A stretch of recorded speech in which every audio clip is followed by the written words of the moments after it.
Hi guys. Okay, so in the previous video, I was talking about how I use Goodnotes on my iMac. So today we're going to get into like the pros and cons of it. There's very few cons, but I thought you should see them.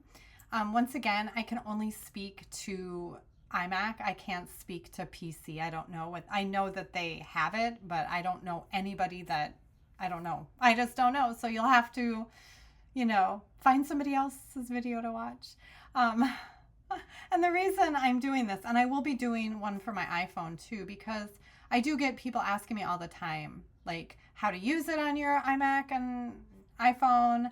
And so I just think that videos are probably easiest to follow along. So this is well, let me back up. So in yesterday's video, I showed I do a dual monitor, and I usually offload my planner and my work notes onto that. You can see it, like you will only see this screen, but that's where it usually stays. So for today, I'm just keeping it right here so we can all see what I'm doing, and then you can follow along with my little cursor. Okay, so I'm in Goodnotes right now. And you can see I have all the colored folders. Now the color folder, or like coloring folders, came out, oh my God, a month ago? I don't know. The update where they allowed you to choose, custom colors. So it probably came out for my iMac like a couple weeks later. So they are so much more responsive with giving updates for your phone and the computer than they ever were, like way in the beginning. And it is such a delight. So my biggest piece of advice would be, if you do use or decide to put Goodnotes on your computer, and you do get a feature on your iPad and you haven't gotten it yet on your iMac, it will come probably. It will probably come. But let me show you some of the things that haven't come. Let's see. Let's go into my work notes.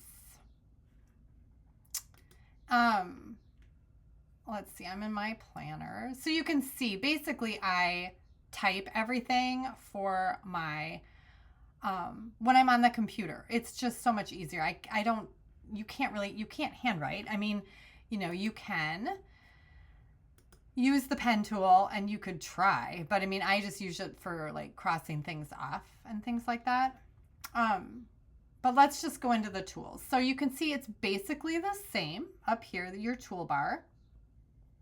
The colors is probably the only thing, your pen presets. So the pen presets I have, so the pen colors. So like on my iPad, I have all of the colors of all of my palettes, and then like some extra colors in there. I mean, the presets go way down.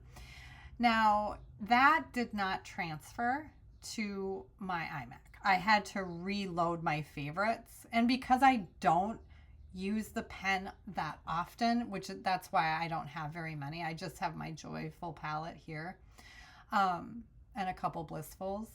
But so you would have to put in your pen colors. Okay.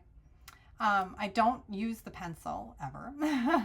Same thing for the highlighter. The highlighter colors you'll have to re-add. If you have presets like on your iPad, you'd have to re-go through and set that up. And also same thing for washi tape. So you can see like this is, on my iPad, I deleted all of their washi tapes that they gave, and I just imported all of my washi tapes. So that did not transfer, and that makes sense. I mean, that's because it's image-based, so I get that. But just, if that's something that's important to you or something that you use a lot, you would need to re-import the tape. Okay. I haven't really used the shapes. Mostly, again, what I use my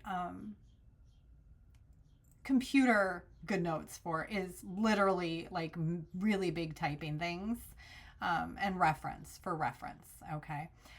Let's see. So I went through the presets, like eraser was beautiful. Shapes is great. Your elements will transfer, which is really, really nice. So all of my elements transferred because I have a lot of elements. I have a lot in here. So that's nice. So if you save things, that will be there. Sticky notes works the same, images works the same, text works the same. You may need to redo your default. Where is it? You know, if what am I thinking? Your text default. But I, you know, like every once in a while, I just have to reset it up, but that's not a big deal. But yeah, so basically everything is the same. One of the super awesome features, and I'm going to show this to you. I am going to go to, wait. I'm going to go to May 4th here. I'm on May 4th, and I am going to go to May 4th on my iPad. And I'm just going to draw a heart. Whoopsies. I'm going to show you how fast it is. The best thing, obviously, is the iCloud sync, right? The cloud sync. It is, oh, yay. I have it sunk. I have it synced. So that way my phone, my planner, and, you know, the iMac all syncs, and it's really fast. I mean, obviously sometimes like different times of day it's not fast, it's slower. Oh, it's paused. Yeah, that's fine. Did you see I got a little error message? And that's just BS. It sometimes it'll say that. So let's go back. Where were we? My planner. There's the heart I made. So I mean, yeah, you saw how fast it was. Basically, it would have come through. Every once in a while, I do get that error where it'll come up here and it'll say, but I just sync it, and that's that. Here, let's go into the cloud and backup settings. So I always have iCloud enabled on all of them, and it's just, you know, it's nice because, you know, I use this while I'm working, and then I, you know, at the end of the day, I plan my day for the next day. And when I wake up and come back to work the next day, everything, you know, I just come and everything's been updated. Everything's here. And it's just, I don't know, it's wonderful. I really, really like it. I don't know what more I can say. The sync is critical because it didn't used to. So if you, I'd say prior to 2025, if you tried Goodnotes on your computer prior to 2025, it was probably not so great. And so give it another shot. Anyway, I hope that this helped you in some way, or, you know, informed you in some way. But, and then the next ones I'll do it on my phone. Okay. So anyway, guys, thanks for watching, and I hope you have a fabulous day. Bye.